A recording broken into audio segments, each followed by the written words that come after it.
Hello everyone, আসসালামু আলাইকুম। আজকে আমরা আমাদের তুখোর প্রবলেম সিরিজের ১ম ম্যাথটা নিয়ে একটু আলোচনা করব। আমি হচ্ছে এই সিরিজটা ডিজাইন করেছি যারা বিশ্ববিদ্যালয় ভর্তি পরীক্ষার জন্য নিজেদের প্রিপেয়ার করতে চাচ্ছ। কিন্তু তোমরা হচ্ছে কোথাও আ আ তেমন কোনো ইন্টারেস্টিং প্রবলেম পাচ্ছ না তাদের জন্য। শুরুতে আমরা হচ্ছে বিগত বছরের কয়েকটা প্রশ্ন নিয়ে কথা বলব। এরপরে আমরা কাস্টমাইজড প্রবলেম নিয়ে কথা বলব।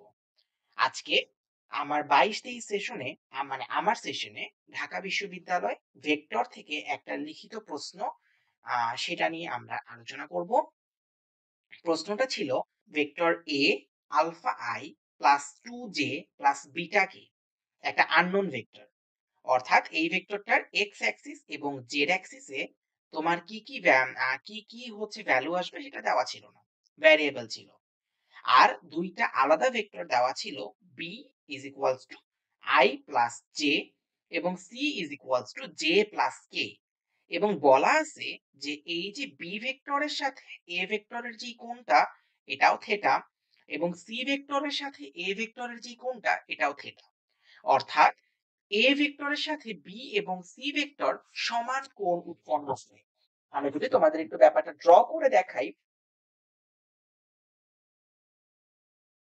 ধরে নাও এটা হচ্ছে আমাদের b ভেক্টর, এটা হচ্ছে আমাদের সি ভেক্টর, এটা বলা আছে জে প্লাস কে, এটা বলা আছে আই প্লাস জে এবং এই দুইটা ভেক্টরের সাথে আমার একটা এ ভেক্টর দেওয়া আছে যেটা হচ্ছে alpha i plus 2j plus beta কে।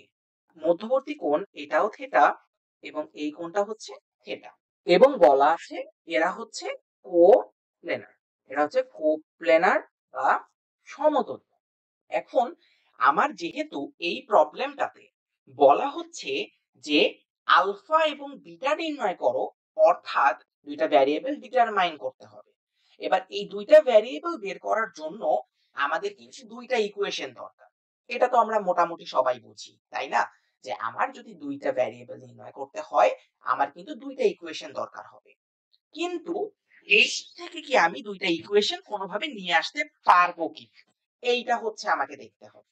ঠিক আছে? তো আমি এখানে প্রথম যে কন্ডিশনটা দেওয়া আছে যে এ ভেক্টরের সাথে বি এবং সি সমান কোণ তৈরি করে, যে ইকুয়েশন গুলো বের করতে পারি সেগুলা হচ্ছে A dot B is equals to A B cos theta, এটা আনতে পারি।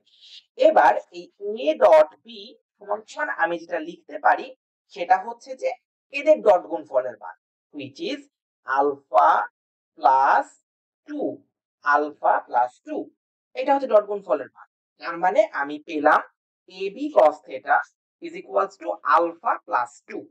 এটা এক নাম্বার ইকুয়েশন দিয়ে। একইভাবে a vector dot c vector is equals to a c cos theta is equals to, এখানে দেখো a আর c যদি আমি গুণ করি আমি পাবো হচ্ছে বিটা প্লাস, এই দুটো ইকুয়েশন হচ্ছে আমি এখান থেকে ডেরাইভ করে আনতে পারি। ab cos theta সমান সমান হচ্ছে আলফা প্লাস 2 আর ac cos theta সমান সমান হচ্ছে বিটা প্লাস 2। এই দুটো ইকুয়েশন আমি এখান থেকে নিয়ে আসতে পারি। ঠিক আছে? এখন খেয়াল করো তো এ ভেক্টরের মানটা কি আর বি ভেক্টর সি ভেক্টর এদের ভ্যালুগুলা কি কি হইতে পারে সেই দুটো ইকুয়েশন যদি আমি একটু লিখতে চাই, আমি এটা 2 নাম্বার দিলাম। এখান থেকে একটা জিনিস খেয়াল করবা, সেইটা হচ্ছে দেখো cos থিটা কিন্তু সেম, cos থিটা সেম। তাহলে আমি যদি চাই আমি কিন্তু cos থিটাকে এক দিকে রেখে অন্যগুলাকে আমি ইকুয়াল দিয়ে লিখতে পারি। অর্থাৎ আমি বলতে চাচ্ছি আমি লিখতেই পারি cos theta is equals to alpha plus 2 by ab is equals to beta plus 2 by ac, এরকম ইকুয়েশন আমি লিখতে পারি। ঠিক আছে? তাহলে এখান থেকে আমি যদি লিখতে চাই আলফা প্লাস 2 বাই বি সমান সমান বিটা প্লাস 2 বাই, এই ইকুয়েশনটা আমি আনলাম। এইবার খেয়াল করো, এইখানে কিন্তু alpha plus 2 by B is equals to beta plus 2 by C আছে। আমি এখানে একটা টার্ম লিখবো, যেহেতু B is equals to C, যেহেতু B is equals to C, আমি কিন্তু এখান থেকে লিখতে পারি alpha plus 2 is equals to beta plus 2। কেন B is equals to C হলো, এইটা আমরা হচ্ছে কে কে বুঝি বলো। কেন আমার B is equals to C হলো, কারণ খেয়াল করো বি আর সি ভেক্টর সেম না হলেও দুইটাই কিন্তু ইউনিট ভেক্টর দিয়ে তৈরি, তাই না? আমি যদি বি ভেক্টরের মানটা বের করি, root over 1 square plus 1 square সমান সমান root over 2, same goes for C, root over 1 square plus 1 square is equals to root over 2। এই কারণে কিন্তু আমি এই টার্মটা লিখতে পেরেছি। তার মানে আমি পাচ্ছি alpha is equals to beta. এইটা হচ্ছে আমার একটা খুব হচ্ছে ইম্পর্টেন্ট একটা টার্ম আমি বের করে ফেলেছি, alpha is equals to beta. এই টার্মটা আমি বের করেছি। এইটা এটা একটা ইকুয়েশন আমি বের করে রাখলাম। এইবার নেক্সট ইকুয়েশনটা আমার কি হতে পারে? এটা কিন্তু একটা ইকুয়েশন ছিল, এটা হচ্ছে আমার ইকুয়েশন 3। আমার কিন্তু দুইটা ইকুয়েশন দরকার, আলফা এবং বিটার মানটা সাকসেসফুলি বের করার জন্য আমার দুইটা ইকুয়েশন দরকার। আমি একটা ইকুয়েশন পেয়েছি, আরেকটা ইকুয়েশনের জন্য আমাকে এর যে পরের রিলেশনটা সেটা কাজে লাগাতে হবে।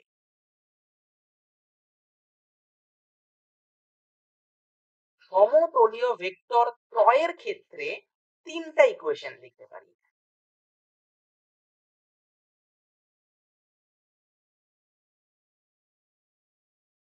যারা ইকুয়ালস টু 0 হচ্ছে। এবং যেহেতু ফাইনালি আমাকে এটা ডট গুণ করতে হয়েছে, ফলে 0 কিন্তু নাল ভেক্টর না, এটা একটা জিরো ভ্যালু, ঠিক আছে, একটা স্কেলার কোয়ান্টিটি। আমার ডট গুণ করতে কিন্তু কোনো সমস্যা হয় না, আমার যত সমস্যা হয় ক্রস গুণ করতে গিয়ে।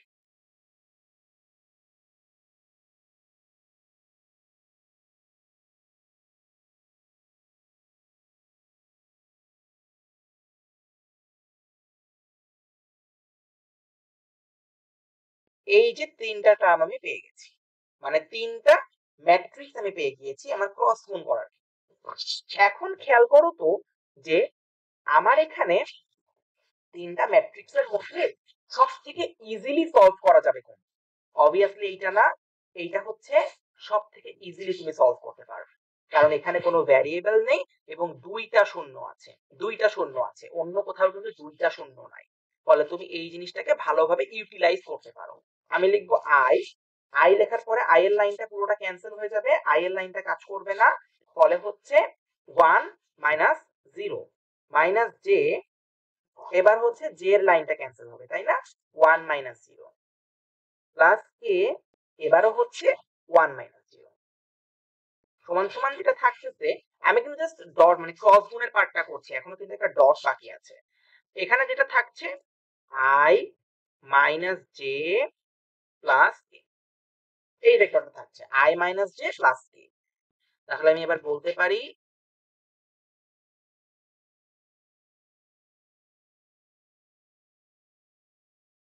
আলফা 2 মাইনাস 2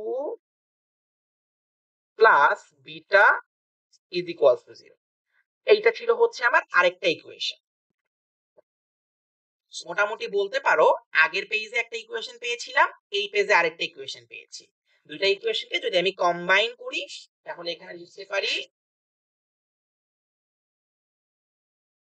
সমীকরণ 3 ও 4 হতে পাই, দেখো আলফা ইজ ইকুয়ালস টু কিন্তু বিটা, তাহলে আমি সরাসরি লিখি alpha minus 2 plus alpha is equals to 0, বা এখানে কি আসে 2 আলফা ইজ ইকুয়ালস টু 2 থেকে বলতে পারি আমি আলফা ইজ ইকুয়ালস টু 1, এখান থেকে আমি আরো বলতে পারি বিটা ইজ ইকুয়ালস টু 1।